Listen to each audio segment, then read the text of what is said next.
Обърках се, оказа се, че е отворено. Питах човека, excuse me, ticket, open, и той ми отговори, че е отворено. Просто тук е затворено, е затворен.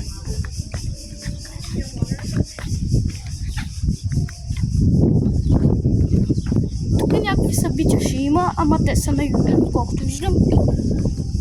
Да, в момента е юли, но още не е чак. Жалко, че не си взех бутилка да пия вода, защото там има чешма.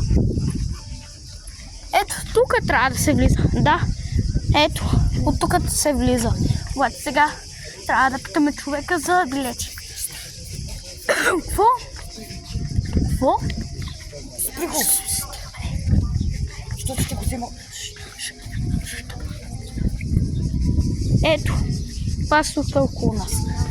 Сега тук ще снимам последно парк. И да, забранено е да снима. Мислех да снимам тайно, обаче мама не ми дава още на телефона, така че просто ще снимам парка и толкова. Ще снимам догоре само, но не догоре на Акропола, а снимам тук. Тук майче нещо е горяло. Утре пак ще направя видео, но няма да е дълго, тъй като мама не ми дава на телефона много.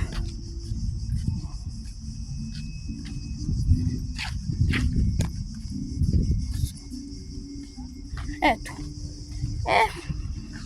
Това е. Айде. Чао, хора. Довиждане.